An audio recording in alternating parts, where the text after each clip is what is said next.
My name is Douglas Gentile. I'm a distinguished professor at Iowa State University, so therefore writing is a big part of my job. I live in a publisher-perish world, and I have written about 7 books now and published over 160 different empirical articles.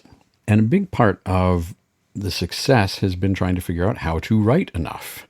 And so I used to ask people, whenever they were publishing a lot, how they did it. And everyone had different tips. Some people wrote for a certain amount of time every morning and they held that time inviolable. Well, I had young children. There was no way I could do that.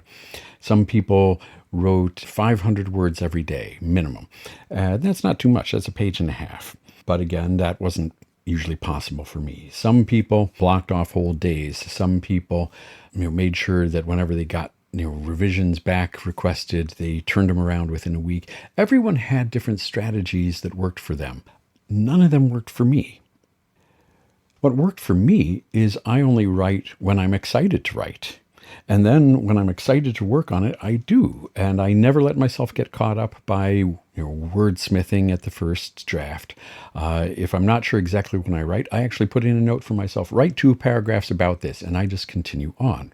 And so my first drafts are full of all these notes to myself, but it's a lot easier to go back and revise and then make it better than it is to try to craft every word along the way. And I used to do that as a much younger person, and that just didn't work so well for me. So the point is, you can ask other people what their tips are. They may or may not work for you. Certainly try them all, but you don't have to make it look like the way someone else writes. You need to find the way that works for you.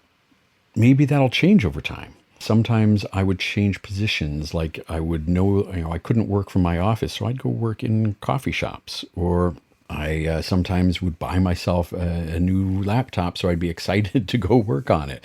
All sorts of dumb things to try to just keep me excited to work when I needed to work.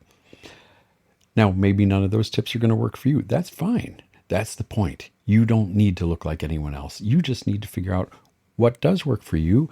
And if something isn't working for you anymore that used to, that's fine. Find the next thing. And that's how we keep going.